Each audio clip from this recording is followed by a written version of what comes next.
picked out 6 of Lamar Jackson's best throws from the win over the Colts, mostly going to concentrate on the ones in the second half, specifically the game-winning drive in overtime. This one is going to be against a drop cover 2. The Colts are showing one high safety, possibly man-free or possibly some kind of zone blitz. The middle of the field safety drops down to play the high hole in a cover 2, and the 2 safeties lined up near the numbers drop to be half defenders. So essentially it's a cover 2. And just like everything that happened Monday night, it didn't faze Lamar Jackson at all. You see the safety drops down. Lamar is reading Mark Andrews. I think he sees the safety drop down, to be honest with you, because there is a window here because you have the inside linebackers moving out as in a 45-degree angle towards their drops. And Lamar throws this thing before Andrews is even close to being open. Look where Andrews is now. He's sandwiched in between 2 defenders, so he throws it over top of the inside linebacker whose foot is on the 32. And then he's got to throw it with such touch. He can't throw it too hard. He's got to throw it with such touch so that Andrews can protect himself before getting blasted by that cover 2 corner. Okay, so here's the end zone angle, and I think you'll see that Andrews is the primary read. And this is a throw reminiscent of one that I think he made in Week 1 against the Browns last year, a touchdown pass to Willie Snead. Again, I think Andrews is the primary read. I love this because the Colts switched coverages on him post-snap, and it didn't bother him at all. And he found the hole in the zone and delivered it perfectly. You can say all you want about the corners that the Colts had out there. No one is going to defend that pass in the NFL, period. As good as Darius Leonard played, and he obviously is extremely explosive, and Ravens fans, we watch him in awe because of the difficulties of our inside linebackers, we attacked him in the pass. Andrews gets singled up in him, not man coverage here, and Leonard has good coverage initially, just like the game-winning touchdown pass against Brown. And then once he turns his back and looks at the quarterback, Andrews is able to readjust and get open. So we'll rewind it back so you can see it. Leonard is responsible for the low hole or middle part of the field.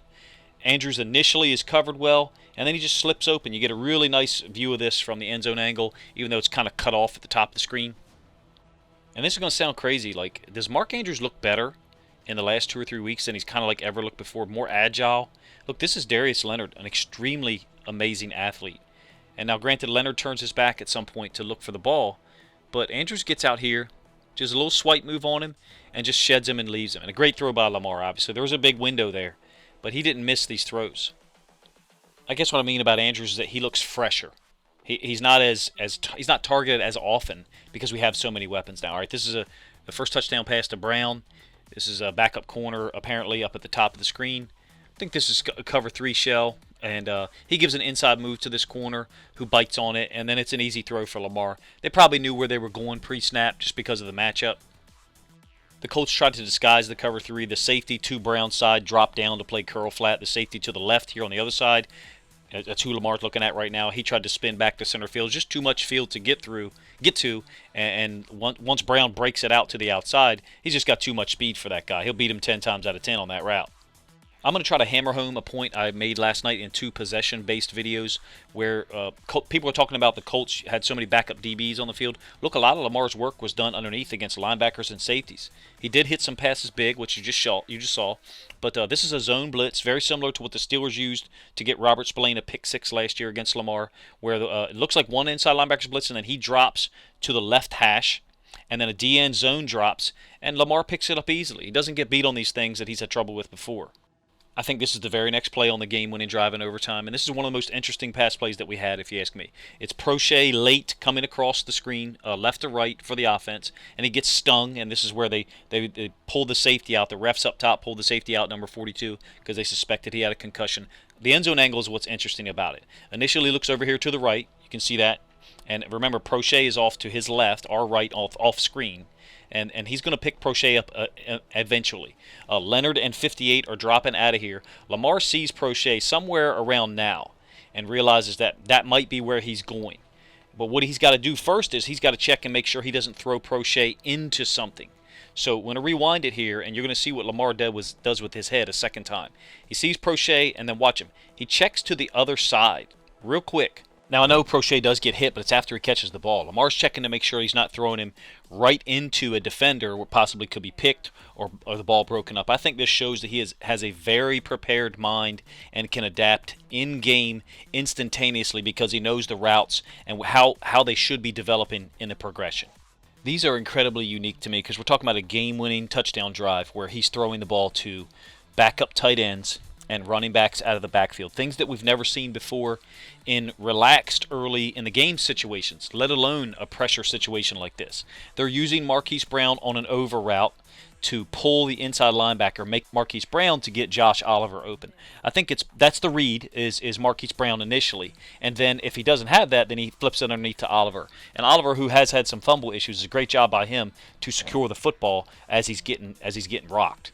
You'll get a better angle of it here, and you can agree or disagree with my contention. I think he's looking at Marquise Brown first. He sees that linebacker 58 is in the window, and 58's got to stay on top of it. Otherwise, he's going to throw the over route to Brown and hit it quick for a big play. So Lamar just checks it down nice and smooth to Oliver for like a 7-yard gain.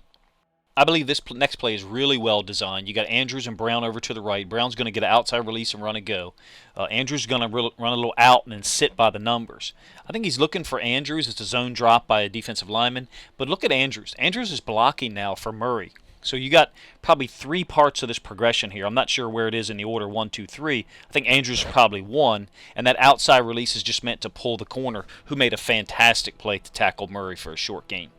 And then this last one has so much detail to it that I'm not even sure I'm going to be able to explain it. It's an empty formation, 3 receivers to our left. Colts are in their base 4-3. So what they've done is their Sam linebacker is over to the trip side where Andrews is in the bunch. Well, we're attacking the backside. I did a video previewing the Colts game talking about this exact scenario, how people were going to attack away from the nickel defender in a 4-2-5. Now, this is not their 4-2-5. This is their 4-3. We're attacking away from the 3 receiver side. We're attacking Darius Leonard. Leonard does a nice job of opening to the receiver, seeing what kind of work he has. Do I have a slant? Do I have an out? What do I have?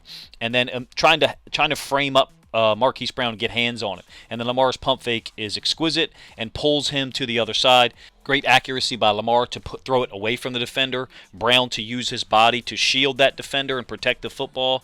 Unbelievable game. Unbelievable set of throws. I know there were probably other better throws, quote unquote. I was trying to show you the throws that Lamar made against certain coverage changes where the Colts were trying to trick him or confuse him. And then here's this play that I was talking about.